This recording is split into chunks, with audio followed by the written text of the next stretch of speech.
Hey everyone, greetings. It's Naomi Wolf.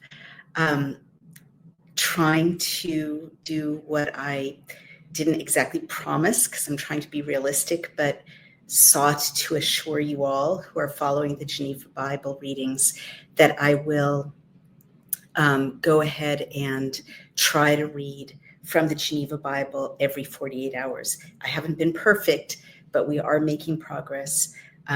So moving ahead, the other thing, I've been getting really wonderful feedback from listeners.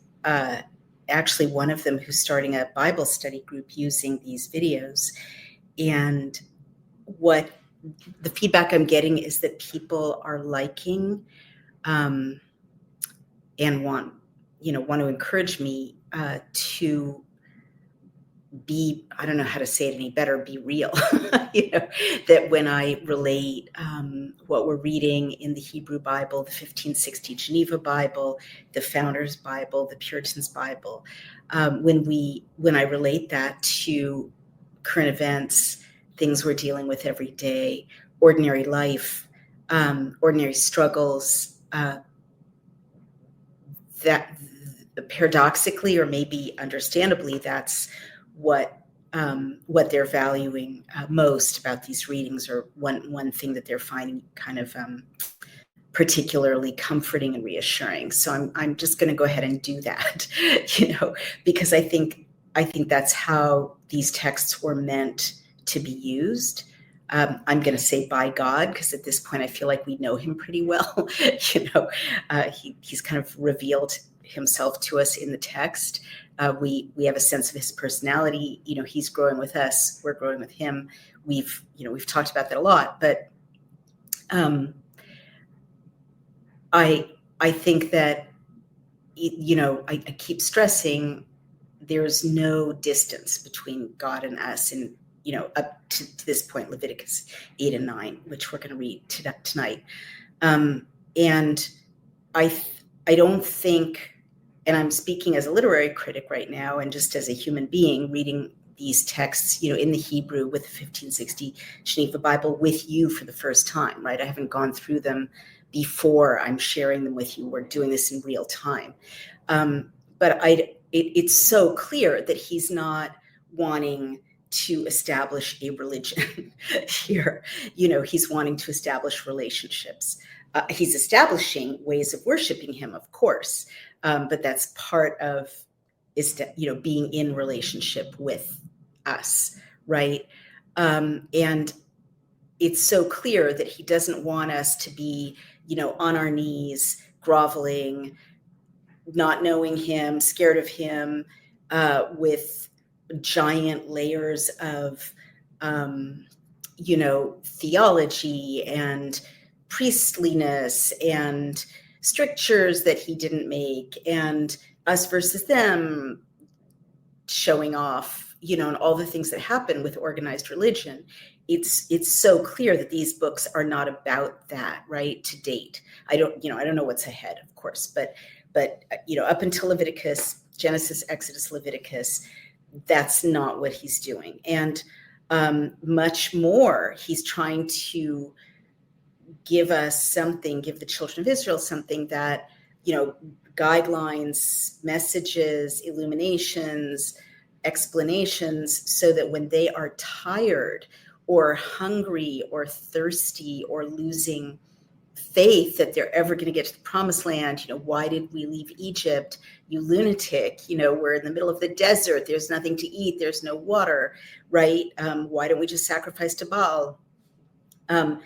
Or the ordinary, much more ordinary daily human messed upness, adultery, temptation, rage, narcissism, dysfunctional families, right?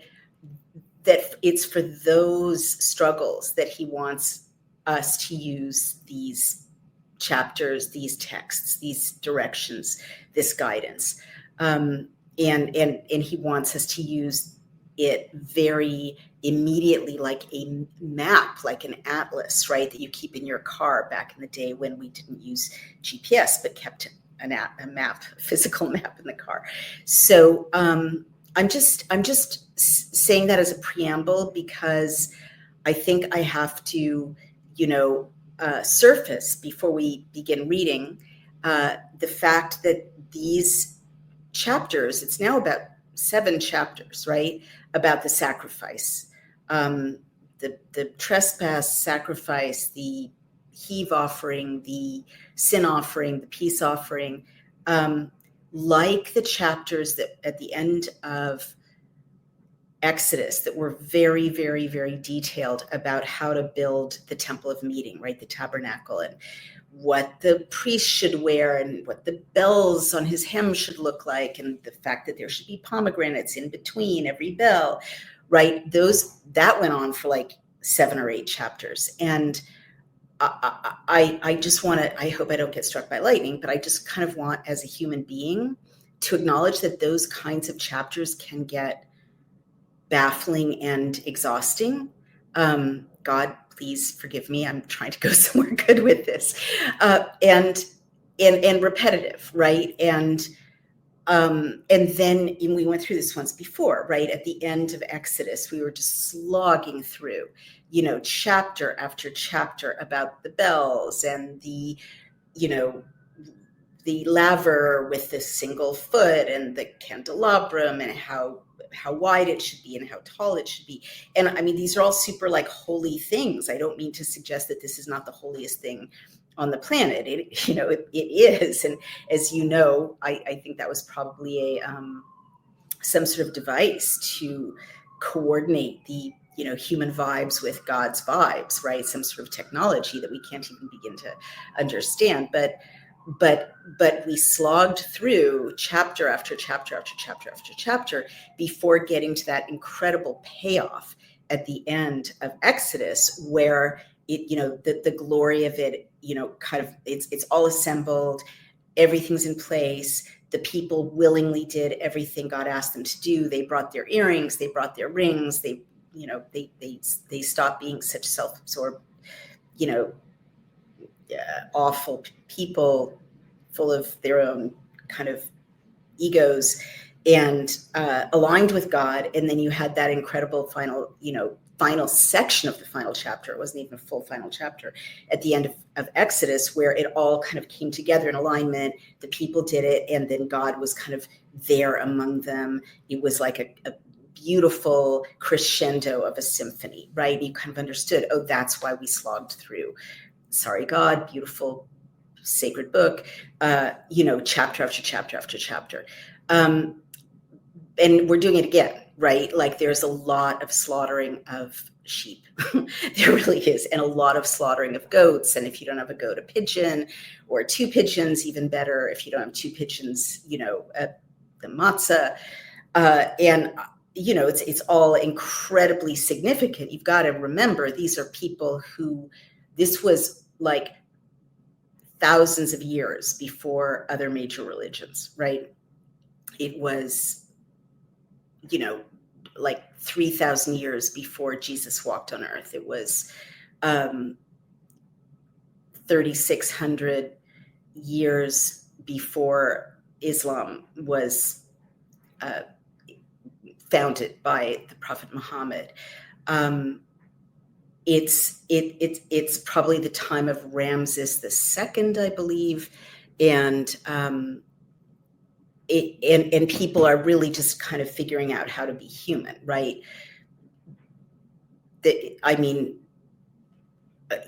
People in Egypt, they're burying their living servants and living animals and living wives along with the pharaohs when the pharaohs die. I mean, there's no morality, right?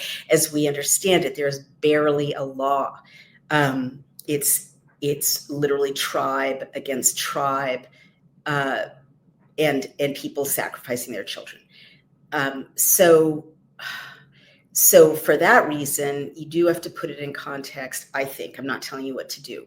That even the idea of regular communication with not a God, right? Because way back to Abraham, that everyone was worshiping stone and clay idols in their house, right? Which Abraham destroyed when he realized there was one God and founded a monotheistic I don't want to say religion because it was barely a religion at that point, but kind of a belief system.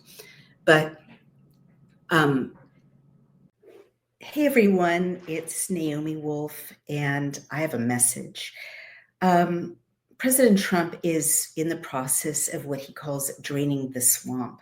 But many in the MAGA movement and the MAHA movement are asking if he'll expose the entire pandemic. There's enough public evidence for people to be concerned who injected themselves in what has turned out to be a massive experiment. If you were compelled to get the shot for work, travel, maybe you just trusted the system, check out this natural solution formulated by hero doctor Peter McCullough in collaboration with the wellness company. They just leveled up their original detox formula, and it costs $30 less. We are introducing the 3-in-1 Ultimate Spike Detox. It's now conveniently consolidated into a single capsule with 4 times more nattokinase, 500 milligrams of bromelain, and 500 milligrams of turmeric root extract. Nattokinase, an enzyme researched for its anti-clotting effects, may work to break down spike proteins. Combined with bromelain and curcumin, it provides a potent blend for detoxification and cellular support. Crafted with 100% natural ingredients, Ultimate Spike Detox is backed by research. It offers effective support for your cell's natural repair and recovery. Experience the only formula approved and used by Dr. Peter McCullough, a top freedom-fighting doctor who risked it all to bring you the truth. Head over to dailyclouthealth.com and use the code DailyClout to get 10% off plus free shipping. Again, that's dailyclouthealth.com and use the code DailyClout to get 10% off and get back to that pre-COVID feeling. It clearly, in such a chaotic, morally, totally moral vacuum, right? It was useful, I'm sure, for God to say to people, look, when you transgress or you commit adultery or you are furious at your child or you beat your servant in a way that I've told you mustn't, or you profane the Sabbath, don't get more estranged from me, just come see me, right? And the way you can come see me and feel better and reconnect with me is bring the pigeons, right? Bring the sheep if you could afford to. Like, that was such a new idea, a way to stay in communication with the God, not as opposed to the relationship that people had with idols, which wasn't this personal heart relationship at all. It was like, okay, I'll sacrifice, oil or flame or a child or an animal to you, give me a good harvest, right? It was very transactional. It was not a relationship, right? So this is really new in that regard. And so I hope that helps you kind of slog through these 6 or 7. We have 2 more chapters of the details of sacrifice. But before I get into the last 2 chapters of the details of sacrifice, which I'm going to, spoiler alert, these 2 chapters end in the same kind of, actually even more beautiful crescendo revelation, that we saw at the end of Exodus.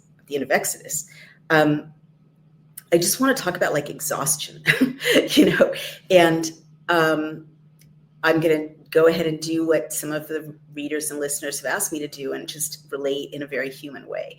So we all get super tired, right? And we get sick and we get injured and we have setbacks and, we are broke or we don't know how to pay our bills or our loved ones are sick. I mean, so this human life is so full of pain and difficulty, right? And I am kind of interested in how slogging these chapters feel tonight because I'm really tired. And I'm tired, I will just share, I'm tired because I've been dealing with a health issue. And I've been quite concerned that I'm not going to be able to walk again. I don't want my loved ones to be alarmed.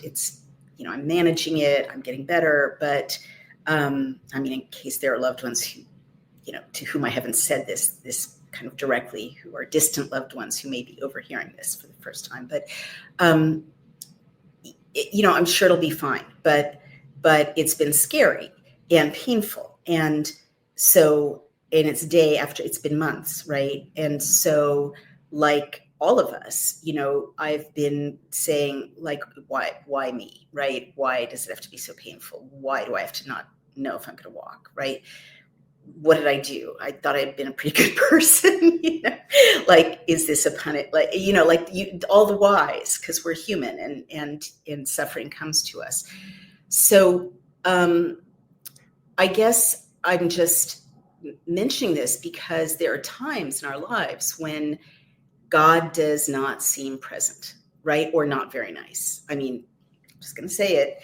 There are, and our loved ones are in the hospital, or our children have addictions, or just, reading, social media, reading the news. Real news. They've started geoengineering in Britain. We knew they've been geoengineering for years. Those of us who are paying attention, meaning spraying sulfates or other materials in the sky to block the sun, to dim the sun, to interrupt God's beautiful sky and beautiful clouds and unbelievable weather patterns, which, if you remember going back to Genesis, like, God is bashamayim, not in heaven, not in the firmament, bashamayim, God is in the sky, right? That goes back to the creation. No doubt he's everywhere else, but definitely that's God in the sky. When you see a beautiful sunny day, clear sky, sunlight, fluffy clouds, you feel euphoric because you're closer to God. You can see God created this beautiful thing. It's all going to work out.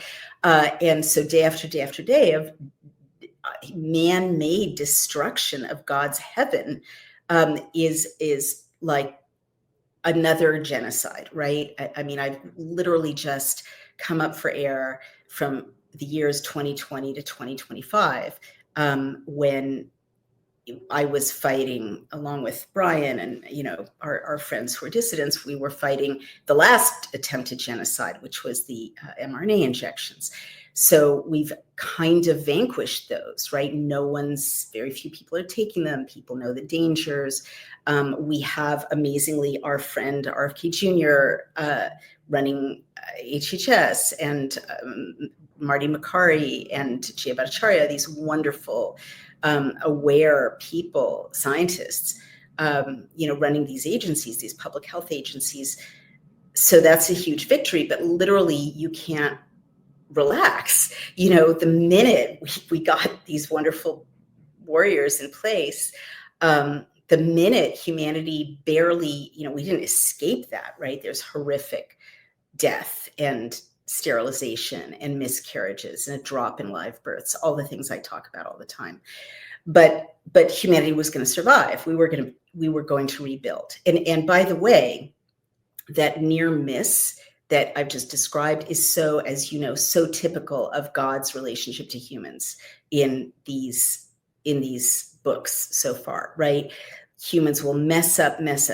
God will be like, okay, that's enough. I can't deal with these people anymore. To close it down, let's have a flood, or, close it down. I'm going to burn Sodom to the ground. And then there will be like a handful of just people and a negotiation, and God will relent, and let people rebuild, let the dove come back with the olive branch, and the ark, Noah's ark, finds its way onto the mountain and the waters subside, right? Or, the city is spared from complete destruction. Or, in Exodus, most of the people who worship the golden calf were wiped out. That was pretty tough, but a remnant of the faithful survive. And that is definitely a theme, right? And I never really related to it before because it's a very Christian thing, right? The rapture and the remnant of the faithful, probably because that's from the book of Apocalypse, John of the Apocalypse, which we'll get to. But I didn't think it was really a Jewish thing, but now I see it really is a Jewish thing too. And that God's like, okay, fine, fine. there are some righteous people. I won't wipe you out. I'll give you guys another chance. God wants to give us another chance, but we make it so difficult for him. I told you early on that the theme of these books is like, he's just not that into you, not meaning that God's not into us, but that we're not that into God. And it's like, I've made this joke before. If it was a rom-com and there was a best friend advising God, the best friend would be like, give it up, move on, find another people on another planet. These people are terrible. They're never going to come around. They're never going to love you the way you want them to love you. But I guess what I'm trying to say is we barely escape that. And now, as Stuart Watling says, white lines, whiteouts, no lines equals clear blue sky. We see it over and over. We can't pretend it's not happening, right? And anyone who isn't aware of it or thinks it's a conspiracy theory just isn't looking up. And so I'm really scared because for the British government to be announcing something they've been doing all along, and they're going to geoengineer like crazy, right? And they already have been. I mean, there are months when you can't see the sun in Britain. And I was just on a ship that went from Barcelona to Southampton in Britain, and literally the skies were clear out on the ocean, but over Barcelona they were whited out. Over Lisbon, they were whited out. Over Porto, they were whited out. Over Southampton, they were whited out. You have to stay healthy and well at times like this. You know that I often have suffered from mobility issues, and now I don't. Part of my lifestyle is Native Path collagen. So Native Path's collagen formula is made with ingredients that are scientifically developed to increase bone mineral density, support tissue recovery, reduce wrinkles, enhance hair thickness, and strengthen nails. Who wouldn't want more collagen with all of these benefits?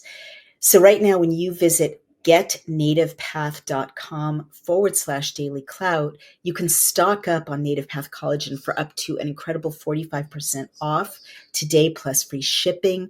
Every order comes with a 365-day money-back guarantee.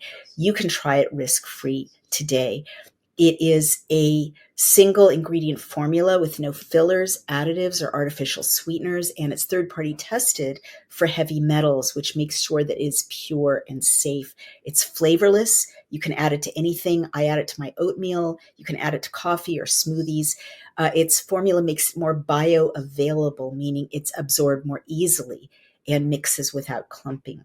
And the best part is Native Path is offering amazing bundle deals, 3 or 6 packs at a fraction of the price of other brands. With over 4 million jars sold, 1 million happy customers, 8,000 5-star reviews, and a 365-day no-risk guarantee, Native Path is a trusted choice, and they offer an 800 number. You can ask any question. A real person is waiting to help. You can join a private Facebook community. I love these people. Share recipes, success stories. So that's getnativepath.com/dailyclout and start your experience of transformation today. So either there's something about air traffic when planes land near a city, or indeed in country after country in Europe, they're geoengineering, blocking the sun, or some combination of both. But it's really bad, and I fear the worst. These globalists are genocidal maniacs. I don't know that they must be human physically. I don't know if they're human emotionally. And I really think, well, they couldn't kill us. They didn't manage to kill us off or sterilize us with the vaccine because of warriors, who spoke up. I'm glad I was on the right side of history with that. But so they're just going to keep trying with blocking the sun. And you don't have to be an earth scientist to know that if you block the sun for not very long, there's no food. And if there's no food, then Bill Gates's lab-grown meat is, your only option, and eating the bugs. So I read things like that and I get just overwhelmed, right? Like it's over, right? We fought a good fight. It's over. So I guess I'm highlighting that because my mood and this moment in history kind of matches Leviticus. What is it, about 2 to 8? I'm just acknowledging that sometimes, like, God doesn't seem to show up in our lives, and all seems lost. And I'm acknowledging that sometimes religion is hard and faith is hard, and we don't know where God went, in our lives or in the world. I guess we're just going to forge ahead, because one thing I have learned from this journey with you guys is there can be stretches like that, and then he shows up. Or there can be, times when, as I just said, everything, we blew it, humans messed up. There's no point in even thinking that, we can have a relationship, right? Let alone life abundantly, which is what God wants to give us. He says in the Hebrew Bible, Chaim aleinu ve'al kol Yisrael, life on us and on all of Israel, meaning eventually all of humanity. But there are times it really doesn't feel that way. So I don't have a happy, smiley answer. One thing, I'm just going to be super honest, because why not? And, you guys are definitely giving me permission. I think one thing that puts people off of religion, organized religion, is the forced happy endingness, or the forced, like, it's all, it's all going to be fine. It's, yellow brick road. I don't think a lot of religions do a great job. Buddhism does, because it starts out with, humans suffering exists. But I don't think a lot of modern religions do a great job acknowledging suffering and pain and difficulty, and just, the fact that humans can feel lost, and alone, and like God's not there. It's a very smiley, distraction-oriented set of religions these days. And I'm not singling out any one religion. I think they're all kind of guilty of it, especially in the West. And so I guess it's understandable, if people are losing faith and not going to church, not going to synagogue, you don't want to bum them out, on Shabbat or on Sunday. If they do show up, you have to kind of put on a happy face. But paradoxically, I don't think that serves people. These Puritans, though, they really knew about suffering, and they delved right in there. And also the Hebrew Bible, deals with suffering. So, and it also, it also is going to reveal itself. I mean, I've said this before, and I'm sorry, I'm kind of stumbling because of the kind of stuckness of the world and of my own kind of physicality right now. But we have had this experience in the past, and I'm going to trust or have faith that we're going to have it again, of feeling like nothing's moving forward in this text. It's super boring. I'm sorry, God, don't strike me down. I mean, can we be honest? Sometimes it's hard, right? And sometimes it's hard to sit in church. Sometimes it's hard to sit in synagogue. Oh my gosh, the high holy days when you're 7 years old, you just want to, like, it's so difficult. But with this text, when we keep going, we kind of get through the difficult, barren part of the journey, or the rigorous, challenging part of the journey. And I always feel better when I read it. So that's number one.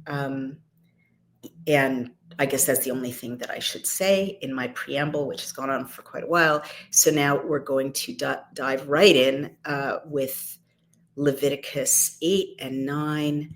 And wonderfully, now there is a Geneva Bible PDF. So just look for Geneva Bible, 1560 Geneva Bible online, or genevabible.com. And you can go ahead and read it without, I love the Elizabethan text. If you can afford it, by all means, buy it. But if you can't, because money is tight these days for most people, this is a wonderful free alternative. Chapter 8, the anoint, and this is the subhead. And this is the Founders Bible, the Puritans Bible, as I always say, Shakespeare's Bible, the Bible before the King James Bible, the Radical Bible, and the very accurate translation. The anointing of Aaron and his sons with the sacrifice concerning the same. Afterward, the Lord spoke unto Moses, saying, Take Aaron and his sons with him, and the garments, and the anointing oil, and a bullock, a young bull, for the sin offering, and 2 rams, and a basket of unleavened bread, and assemble all the company at the door of the tabernacle of the congregation.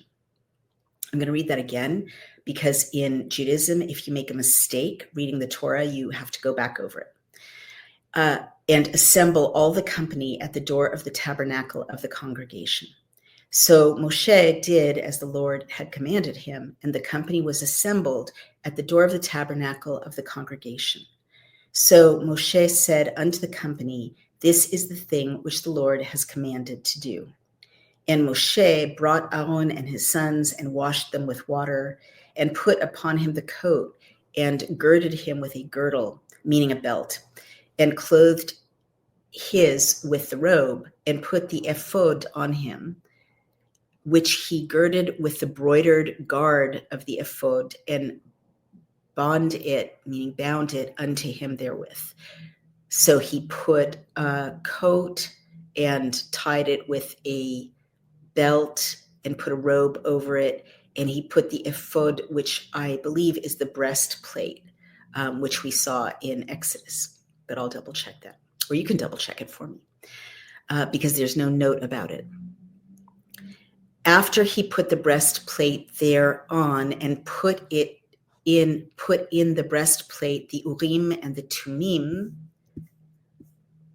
also he put the mitre upon his head, and put upon the mitre on the forefront of the gold, and put upon the mitre on the forefront the golden plate and the holy crown, as the Lord had commanded Moshe.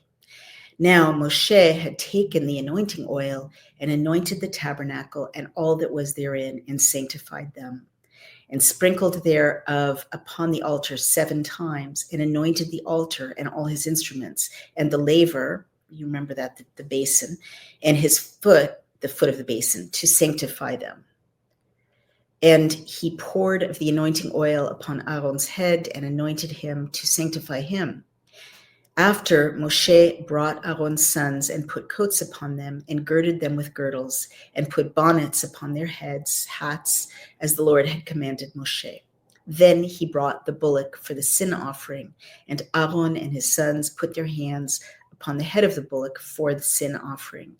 And Moshe slew him, and took the blood, which he put upon the horns of the altar round about with his finger, and purified the altar, and poured the rest of the blood at the foot of the altar. So he sanctified it, to make reconciliation upon it. Then he took all the fat that was upon the innards, and the caul of the liver, and the 2 kidneys with their fat, which Moshe burned upon the altar.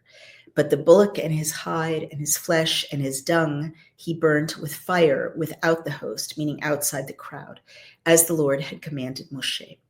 Also he brought the ram for the burnt offering, and Aaron and his sons put their hands upon the head of the ram.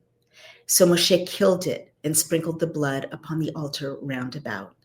And Moshe cut the ram in pieces, and burnt the head with the pieces and the fat, and washed the innards and the legs in water.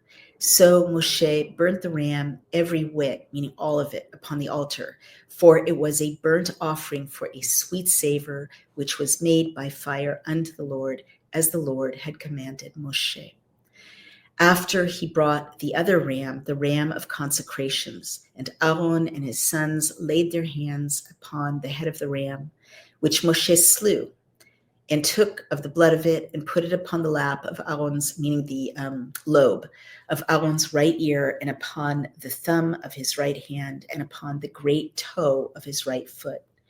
Then Moshe brought Aaron's sons, and put of the blood of the lap of their, and put of the blood on the lap of their right ears, and upon the thumbs of their right hands, and upon the great toes of their right feet, meaning the big toes of their right feet. And Moshe sprinkled the rest of the blood upon the altar round about. And he took the fat and the rump, and all the fat that was upon the innards, and the caul of the liver, and the 2 kidneys with their fat, and the right shoulder. Also he took of the basket of the unleavened bread that was before the Lord, one unleavened cake and a cake of oiled bread, and one wafer, and put them on the fat and upon the right shoulder. So he put all in Aaron's hands and in his son's hands, and shook it to and fro before the Lord. After Moshe took them out of their hands and burnt them upon the altar for a burnt offering, for these were consecrations for a sweet savor, which was made by fire unto the Lord. Likewise, Moshe took the breast of the ram of consecration and shook it to and fro before the Lord, for it was Moshe's portion, as the Lord had commanded Moshe.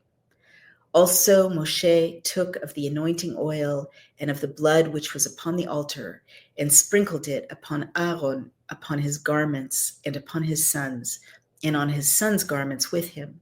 So he sanctified Aaron, his garments, and his sons' garments with him. Afterward Moshe said unto Aaron and his sons, seethe the flesh, meaning boil it, at the door of the tabernacle of the congregation, and there eat it with the bread that is in the basket of consecrations, as I commanded, saying, Aaron and his sons shall eat it. But that which remains of the flesh and of the bread shall you burn with fire. And ye shall not depart from the door of the tabernacle of the congregation 7 days, until the days of your consecrations be at an end. For 7 days, said the Lord, shall he consecrate you. As he hath done this day, so the Lord has commanded to do, to make an atonement for you. Therefore shall you abide at the door of the tabernacle of the congregation day and night, meaning stay 7 days, and shall keep the watch of the Lord, that you die not, for so I am commanded. So Aaron and his sons did all the things which the Lord had commanded by the hand of Moshe. In chapter 9, the first offerings of Aaron. Aaron blesses the people. The glory of the Lord is shown. The fire comes from the Lord. I promised you there would be a dramatic conclusion here.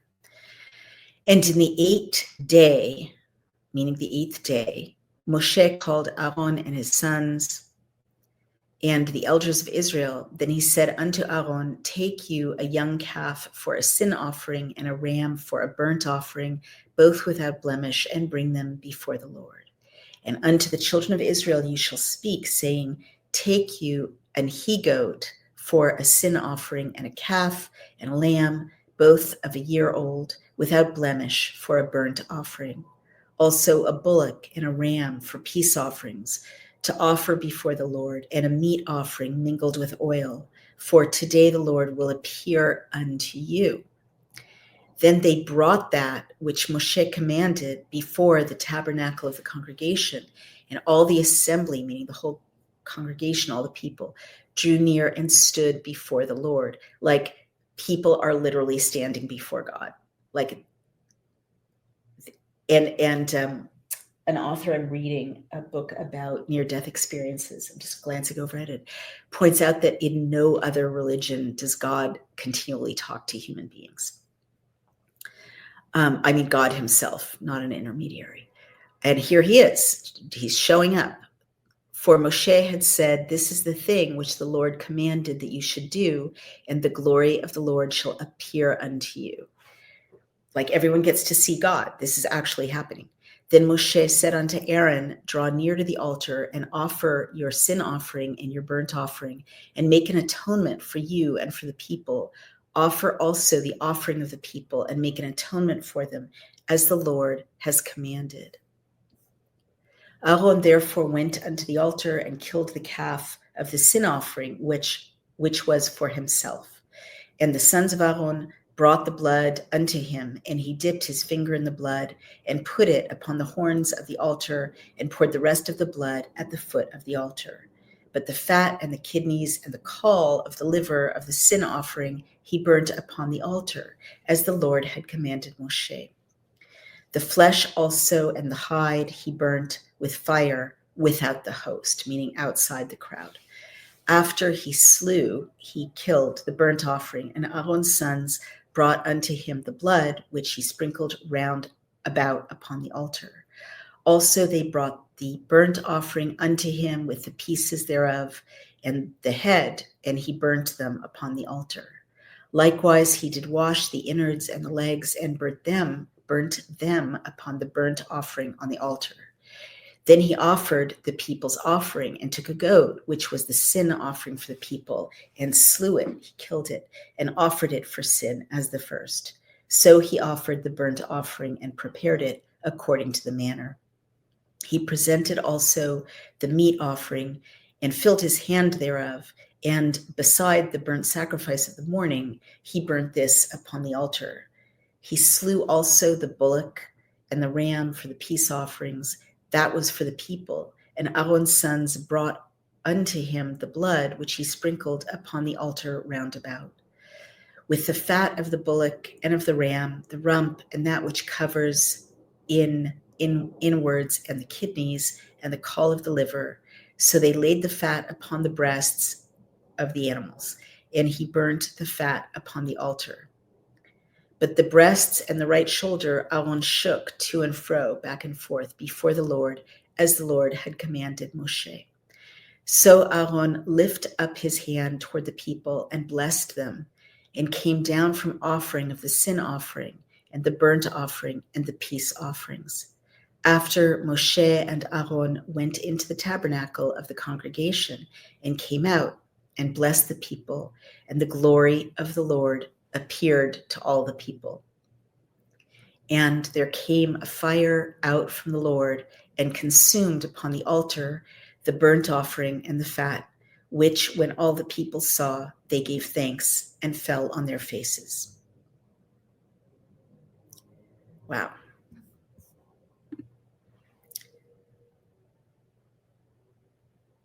That's pretty amazing. So God showed up.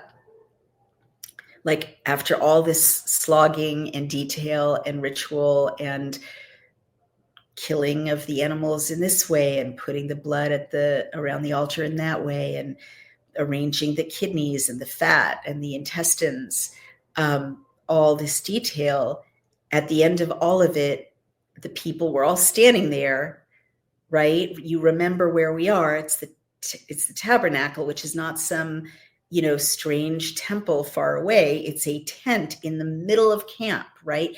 Everyone lives all around it. They're getting water. They're, taking care of their kids. They're pounding meal to make bread. They're washing themselves. They're living their family lives, their daily lives. They're dealing with their animals. It was a shepherd culture, a nomadic culture without agriculture yet, right?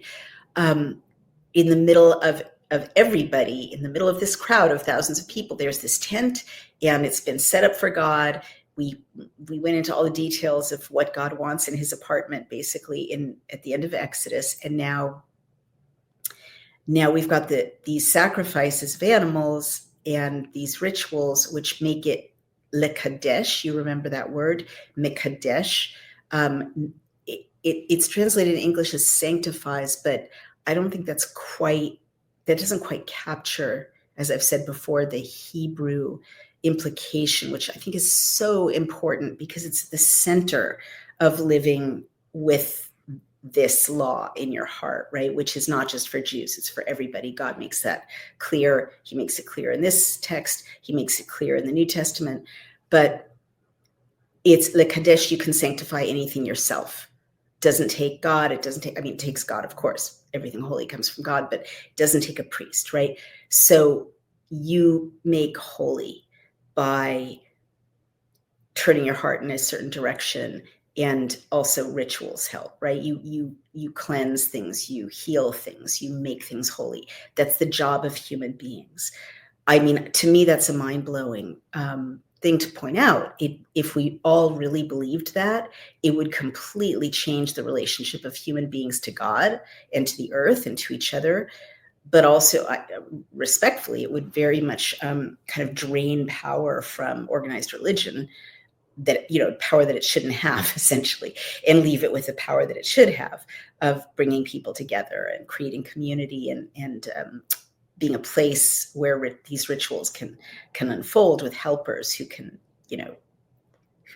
have their special skills in helping, but humans mekadesh with God. It's a reflexive verb, meaning it's not something that's done to you, it's something you actively do, right? So sanctified is passive, mekadesh is active. So bear that in mind. So God showed up, right? After all of this preparation, he wants his apartment a certain way, fair enough. He's coming to live with people.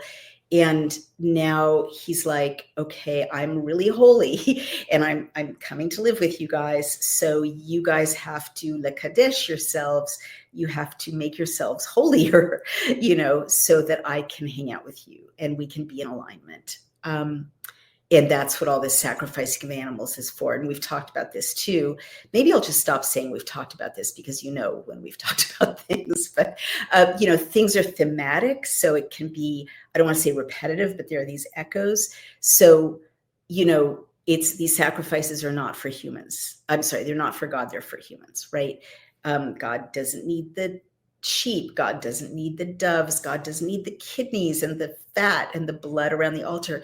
It seems like these are rituals to lekadesh, to cleanse people.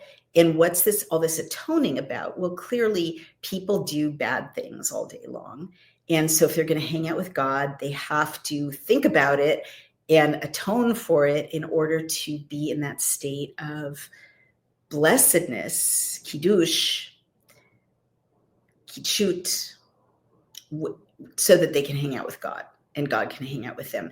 That, to me, that's what it seems like, right? So it's not like we're so pathetic, you hate us, let me kill some animals so you don't kill me. It's not that barbaric transaction, which is what we're taught in a lot of religions. No, it's like this is a super holy, the holiest guy in the universe hanging out with us. We have to do a little preparation, like, taking a bath and making your house nice before you have a party. That's what it sounds like to me. So then at the end of all this mikadeshing, right? God shows up. God said to Moshe, have them do all of this. Then I'll come to your house at 7. Like, literally, that's what God is saying here. Like, tell them to do this and this for me. And then I'll hang out with them. I'll show up. I'll be there.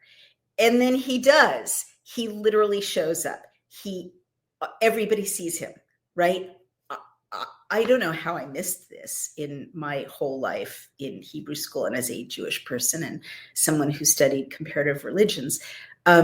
This is pretty much of a mind blower. There he is. He showed up. He said he would, and he did.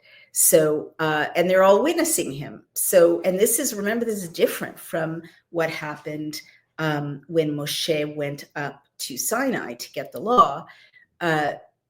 Moshe, at that time, these people were much less evolved. Like, you see the human beings kind of growing in relation to God over the course of these books. And Moshe had to tell everyone to stand back and stay at the foot of the mountain lest they die, right? They couldn't witness God without risking being killed by the discrepancy between, human energies and the holiness of God.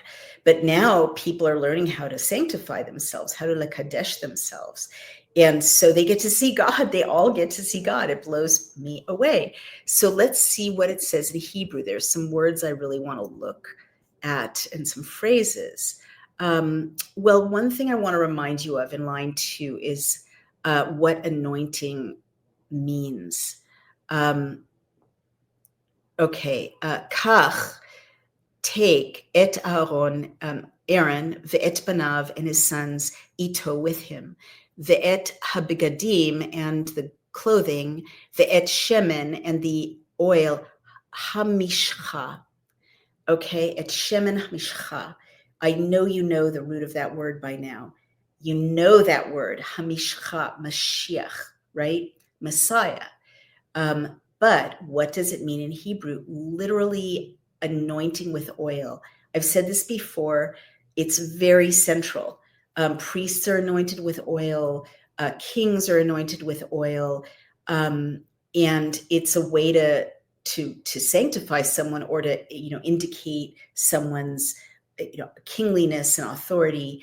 But I go back to this over and over because I think it's really important as a Jewish person who really loves Jesus. I'm just going to say it because it's difficult to say, but there it is. I gotta spit it out at some point, right? The thing that is a barrier. I'm not going to speak about all Jews, but a barrier for me has been, we're not supposed to have two gods, right? It's just one God. So you're not supposed to be in a relationship with someone else who's, standing as a gateway to God, right? It's infidelity. So that's always been very, very confusing to me. It's a contradiction, right? How do you follow Yeshua? This rabbi I love, you guys know that I had this kind of surreal experience of, if you don't know, I've written about it, this kind of encounter with this being that I could only identify as Yeshua. And very upsetting to me, very joyful and incredible on one level, on a deep level, but very upsetting to me as a Jewish person, a proudly Jewish person, because that's not the guy we're supposed to fall in love with, right? But one part of the stumbling block, or the division between Judaism and Christianity, which in my view is an historical mistake, right? I said it, that opens a can of worms, and I promise I'll get into it in the future. But, essentially they're one through line, these two religions, right? Properly understood in my view, and Yeshua said it, and, Isaiah kind of predicted it, and so on. But all of this being said, Mashiach means anointed. And so at this point, at this time, I don't mean to fast forward, but if you know that and you're Jewish, then it's not so weird or alien or un-Jewish that in the first century, a bunch of Jewish people were saying, could this be the Mashiach, the anointed one? Because many books of the Torah talk about or reference a time when the anointed one will come, right? That's different, and to me, much more kind of inclusive of Jews, or this Jew, right, than later theological associations with the word Messiah within the Christian or Catholic context. So I'm not saying if you're Christian, if you're Catholic, if you're, any version of Christian, I'm not saying your version of Messiah is not right or right for you. I never want to, make a claim of any kind about, whom we should worship, right? But to me as a Jew, it's so important to know that anointing was very common in this culture, in the Torah, and that the anointed one is a Jewish concept, right? It's not alien, it's not adulterous to talk about, could this be the one who is anointed, whom Isaiah foretold? Could this be the one who's going to redeem the Jewish people? Basically, there's a deep literature, leading up to and prevalent in the first century, that such a person would come to save the Jews, right? And then when Yeshua showed up, he explained, well, it's not just for the Jews, it's for everyone else too. But to me, understanding that etymological difference has been very liberating. All right, so that's the shemen hamishcha ve'et par hachatat, and the sin offering, ve'et shnei ha'ilim, and the two rams, ve'et sal, and the basket hamatzot of matzahs, like literally matzahs like you buy in a supermarket. And I want to see what some of the other language is. So he placed the choshen upon him, and he inserted into the choshen the urim and the tumim. So I think there's been a lot of debate about what that means. And please look it up because I didn't, and let's talk about it afterwards. But you remember that everything that's happening right now is that Aaron is being dressed in the jewels and the breastplate that were spelled out at the end of Exodus. So this is not a mitre, but a cap. He placed the cap on his, meaning Aaron's head, and he placed on the cap towards his face the golden show plate, the holy crown. And what is that word? Gezer HaKodesh, again, the crown that is holy. Ke'asher tziva Adonai et Moshe, which the Lord God had commanded Moses. And I want to see some of the language of sanctification. Here it is. He purified the altar. All right. Veyish chat, v'yikach, and he slaughtered it. V'yikach Moshe, and Moshe took et hadam, the blood, v'yiten al karnot, and he put it or gave it on the horns of Hamizbeach, the altar, sviv, all around. Be'etzba'o, with his finger, or in his finger, literally. Ve'yechate et Hamizbeach, and he purified the altar. Ve'et hadam, and the blood, yatzak el yesod, he poured the blood at the base of the altar, Hamizbeach. Ve'yikadshehu, again, that root kodesh. Ve'yikadshehu, and he made it holy. Lekaper alav, to, and that word lekaper, you remember it from Yom Kippur, to atone upon it, right? So this is not like people individually atoning, but it's like a technology that lets people atone, collectively, sort of. And this is all very technical. I just want to get to some of the, okay, let's see what your investiture days. And you shall not leave the entrance of the tent of meeting. Umi petach ohel, and from the opening of the tent. And just remember like how down to earth this is. It's not a tabernacle. It's a tent. The opening of the tent, right? Moed, of meeting. Lo tetzu, don't go out. Shiv'at yamim, 7 days. Ad yom malot yemei milu'echem, until the day of the completion, milu'echem, of your, I guess, investiture. Ki shiv'at yamim, because 7 days, yemale et yedchem, because in 7 days, it's literally your hands will be full. And so they did that. And these chapters often end, they did which the Lord commanded them, right? V'ya'as, and they did, Aharon ubanav, and Aaron and his sons, et kol hadvarim, all the things, remember, things are also words, asher tziva, which commanded, Adonai beyad Moshe, God in the hand of Moses, and that means through Moses, right? But Moses is really like God's lieutenant, almost. And let's just take one other look at, here, this is what I'm looking for, line 6. In Chabad, it's, and Moses said, this is the thing the Lord has commanded. Do it, and the glory of the Lord will appear to you. Let's go back to line 5, actually. It's so mind-blowing.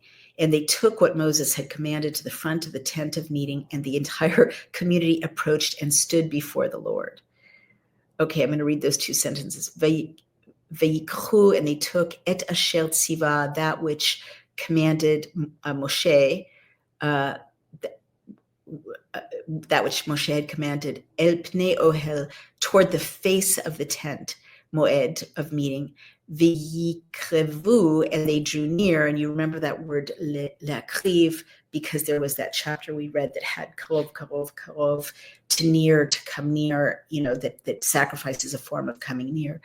And here it is again, v'yikrevu kol ha'edah, and the entire community drew near, v'ya'amdu, and they stood lifnei Adonai, in front of God. It literally says that. And they stood in front of God. Vayomer Moshe, and Moses said, Ze hadavar, this is the thing, also the word, asher tziva, which commanded Adonai ta'asu, do it, which God commanded, do it, v'yera elechem, and kavod Adonai, and v'yera alechem, and the ro'eh is to see, v'yera alechem, and upon you it will be seen, kavod Adonai. Now it's translated as the glory of the Lord, but it's like also heaviness and honor. All those are in one word, as we saw back in Exodus. Unbelievable. And so they did it. They prepared all the animals. They slaughtered the ox. And here we go. And line 22. V'yisa, and he lifted up Aharon et yadav, Aaron his hands, el ha'am, toward the people. And people is also like a nation. It's got that implication. El ha'am ve'yivarachem, that same word, livroach, levarech, ve'yivaracham, reflexive, and they were blessed, right? He blessed them and they were blessed. That's all packed into this one word. Ve'yired me'ashot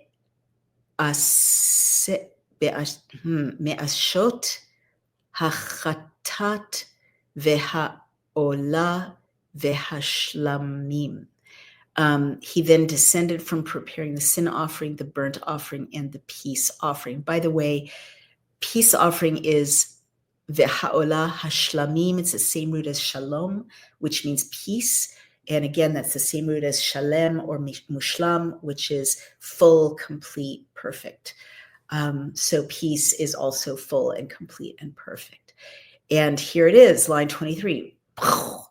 V'yavo Moshe, and Moshe came, ve'Aharon, and Aaron, el ohel moed, to the tent of meeting, v'yitz'u v'yivarachu, and they went out, and again that word, and they were blessed, and they blessed, etam, the people, v'yera kavod, and they beheld kavod Adonai, the glory, the honor, the weightiness of God, el kol ha'am, toward all the people. V'titzeh esh, and a fire went out, milifnei Adonai, from before God, v'tochal et hamizbeach, and literally ate the burnt offering, et ha'olah ve'et ha'chalavim ve'yar kol ha'am, and they saw all the people, all the nation, ve'yaronu. Do you hear the echo of that? Ve'yar kol ha'am ve'yaronu, and they sang praises, ve'yiflu, and they fell al pneihem, and they fell upon their faces. So, I mean, v'titzeh esh milifnei Adonai, and there was a fire milifnei Adonai. And I just want to note one more echo in the roots of these words. The fire went milifnei, means literally from in front of the face, Adonai, God. And then the people fell on their faces. V'yaronu v'yiplu al pneihem. And the other echo is v'yar, and appeared, kol ha'am, to all the people, v'yaronu, and they sang praises. And so it's that beautiful melody. Like, how does Hebrew even do that? I don't even understand how a language can do that, can have so many echoes, so poetic. So now very quickly, because it's always a bit of a letdown, let's take a quick look at the Revised Standard Version. I mean, it's pretty straightforward. There's nothing very notable. Although, again, that very theological language. Then he presented the other ram, the ram of ordination, that kind of very technical theological language. And that's not in the Hebrew Bible or the Geneva Bible, the translation. And you remember here as an ordination offering, so they're really making it about the priests again, and it's not about the priests. And here you also have reach nichoach, a pleasing odor is how they translate it. You remember that it's a pleasant spirit or a sweet spirit or a sweet wind to God. And then they say it was Moses' portion of the ram of ordination. It's just not the ram of ordination. And then, this is all about ordination. This translation makes it all about the priests. Listen to this. And you shall not go out from the door of the tent of meeting for 7 days until the days of your ordination are completed, for it will take 7 days to ordain you. And so that kind of creates a whole other focus to this chapter 8.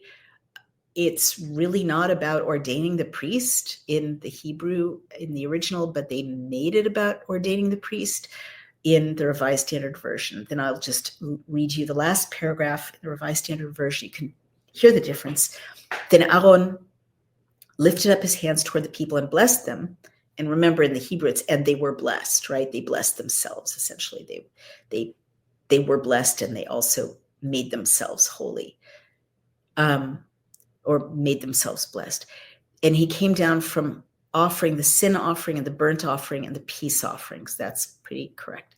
And Moses and Aaron went into the tent of meeting, and when they came out, they blessed the people, and the glory of the Lord appeared to all the people, and fire came forth from before the Lord and consumed the burnt offering and the fat upon the altar. And when all the people saw it, they shouted and fell on their faces. Wow. Well, they sang praises in the translation from the Hebrew. They're just shouting in the Revised Standard Version. You can hear the difference, and it's much more prosaic. And also the other thing is, look what they did here. Here they've got the fire came forth from before the Lord and consumed the burnt offering and the fat upon the altar. And when all the people saw it, they shouted and fell on their faces. It really seems to focus on the fire being the thing, the fire consuming the fat, the fire which in this translation goes before. Fire came forth from before the Lord. So in the Hebrew, fire comes forth lifnei, in front of the Lord, right? It's a little different. The fire is much more part of God in the original and in the Hebrew. It's like God's aura, like God's, vibe, God's accompaniment. And it's more like a magic trick in the Revised Standard Version. It's like, I'm sending the fire out before me. That really isn't the scene. The scene in the Hebrew and in the Geneva Bible is, here's God. Fire is coming from him, essentially, lifnei, in front of his face. And you remember that, when I mentioned that the people couldn't look directly at God because they would die back in Exodus. But also, even when Moshe just chatted with God in Exodus and came down, his face was shining so much that the people were frightened, right? So this quality of this blazing light, this fire, this supernatural holy fire emerging as part of the communication with God is like part of God's attributes, right? It's consistent. But in the Hebrew, the people are witnessing God, and the fire that they're witnessing, which consumes the sacrifice, is part of God. It's God's fire. They're singing praises. Actually, now I'm getting really upset about this. This translation, the Revised Standard Version, I always am waiting for an angry letter from the translators of the Revised Standard Version, but they really turn it into all these people were standing there, and does it even say they saw God? Yeah, the glory of the Lord appeared to all the people. That's correct. But then, and fire came forth from before the Lord and consumed the burnt offering, the fat upon the altar. And when all the people saw it, meaning that neat magic trick, they shouted and fell on their faces. So it's like these very, what is the word? Rube-like, unsophisticated people barely paying attention to God and very struck by the magic of the fire, this metaphysical fire burning up the fat on the altar. But now I'm quite upset because the Revised Standard Version says they saw it, and that implies the fire consuming the fat, and they shouted and fell on their faces. But in the Hebrew, it says all the people saw, sang praises, and fell on their faces. And that is the same sentence. It's a semicolon. It's not a period, the sentence before it. It's the same sentence as the glory of the Lord appearing to all the people. So the people, what the people are seeing is the glory of the Lord, as well as this incredible byproduct of the fire consuming that comes from God, consuming the sacrifice that was given to him. But the fact that people saw God is literally written out of the translation of the Revised Standard Version. They make the it refer to the fire and not to God. But in the Hebrew, what the people see and what they're singing praises about, not shouting, right, is that they're seeing the glory of the Lord, as well as the fire consuming the fat, which is very much a secondary kind of byproduct of the glory of the Lord. I can't believe it. Like the fact that human beings can witness God just got totally written out of a really important translation of the Bible, a really important modern translation. It's very wrong and very inaccurate. All right. I guess I could rant all night, but sure enough, I feel better. We made it through those 2 chapters. Something unbelievable happened, not what I expected. And kind of one of the most important things to happen in the Hebrew Bible, right? A bunch of people saw God, just saw him, put out his picnic, and there he came to visit, right? A whole bunch of people, a whole nation of people in the desert. That's pretty amazing. And I don't think it's just amazing for them, although, as I've said, Judaism says we were all, there at Mount Sinai. We were all there, receiving the law. But it's kind of amazing for all of us, because the implication is all of us can see God, right? He's not that far away, and it doesn't take any special skills to connect with him. It does take atonement and reconciliation and an accounting for one's not, when one is not very baruch, not very blessed, or not very kadosh, right? Not very holy. But God will show up in our camps. God will show up in our houses, in our, at our weddings, at our funerals. Like I just can't, I'm sorry, I'm like in real time processing this chapter. I can't even believe that God showed up to all the people of the children of Israel in the desert. And literally, that's not one of the most important messages or stories in both Judaism and Christianity. That seems the essence of everything to me, or one of the central points of this whole book. And it just got written out by the translation into like, oh my gosh, look at that. Fire consumed the fat on the altar. We can't explain it. Biff, right? I mean, it's just so, honestly, it's sacrilegious, the translation. I really hope I don't get sued by the translators of the Revised Standard Version. But I'm quite offended by how they mistranslated it. It's not correct. And it makes people look dumb, and it just erases this incredible connection that these totally ordinary people had, getting to actually see God. All right, and turns it into a party trick that stunned these unsophisticated people who just shouted and fell on their faces. That's not what it says. Now you know what it actually says, and we will read some comments. We've got a lovely, healthy audience watching tonight. I was actually briefly suspended from X, which I probably shouldn't discuss because I think I'm back on. So it's good to talk to you all. And let's see. Stuart Watling says British announcement of geoengineering equals the cover-up to cover the cover-up. I'm sure that's true. Cynthia says, I am praying for God's perfect will in your health matters, and that if that is the will of God, you would fully recover. Meanwhile, he is sovereign, he does all things well, and his greatest concern is for our sanctification. Be still and know that I am God, he says, even though that may include suffering, which I'm all too familiar with, and try to welcome, usually unsuccessfully. Thank you, Cynthia. That is very kind of you. I really appreciate it. And honestly, I am feeling much better. I'm doing a lot of things that I'll write about. But I really appreciate it because I'm quite sure now that prayer helps and works.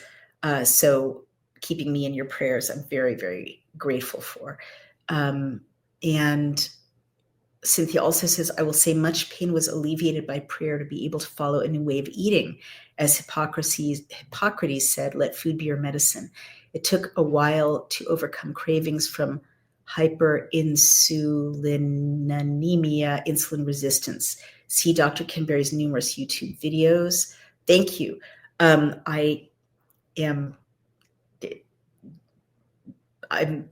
very grateful to you. I've been getting very good advice about that for my issue, and but I'm thoroughly persuaded that, before checking myself into a hospital, food, supplements, things I can't mention on X apparently without getting censored, prayer, exercise, all of these things are helping me considerably. And there's so much to learn about all of us, including all of our health issues, including nutrition. So thank you. Yes. Same happens in the book of Daniel. Really? Fire consumes something, or people see the glory of God? Este Aijian says that. Interesting. Netisla Biheneta from Japan, I believe, says people, including me, had no idea about how things could be taken out depending on translations.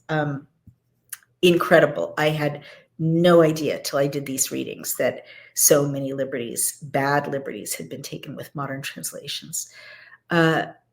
Christopher Sparks has a new translation that took 28 years to write. Looks interesting. He is against the King James Version. That is very interesting.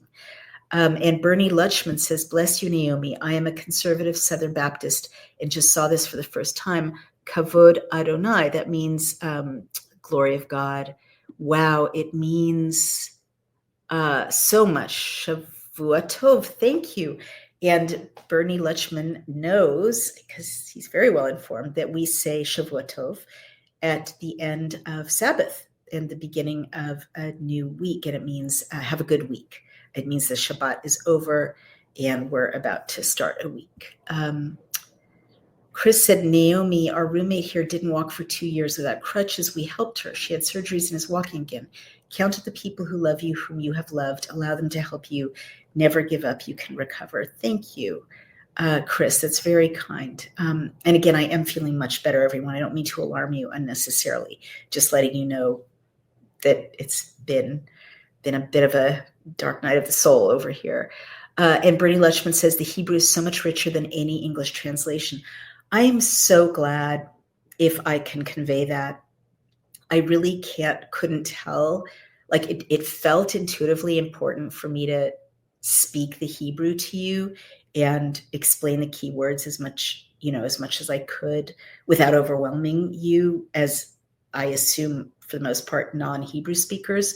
But people are saying that they're getting a lot out of the hearing the Hebrew, and I bet you're understanding some of the words by now. And I don't want to put words in your mouth. I'd love to know what makes you feel that the Hebrew is richer, but it is just a miraculous language, and it does things that that I don't understand, how language can achieve them. We've seen some of them in this chapter. So I'm so glad if I'm not, I was afraid I would bore you guys with reading some of the Hebrew, but and always give me feedback, of course, but it seems like people are getting quite a lot out of it. And I agree, just hearing the words, there's something about that language where if you just hear the sound of the Hebrew, with some understanding of what the meaning is, it is just transformational. That I should stop. We could go on forever, but we're over time. We're out of time. Guys, if you want me to, if you want to help, because it's not just me, it's a producer, it's a social media person, it's editing, it's hosting, it's all the things. It's a whole operation. Please do subscribe to Outspoken on Substack. You can become a founding member and you get 2 signed books. We are keeping these readings free for everyone, no paywall. So I really do depend, and our whole team depends on your donations, your subscriptions. You can also go over to Daily Clout and subscribe there. Or donate there, and it all goes to helping me continue to produce these and to bring you the wonderful things we do on Daily Clout and on Outspoken. And I'm going to say goodnight for now, and I'll see you soon. Shavua tov, Shavua tov.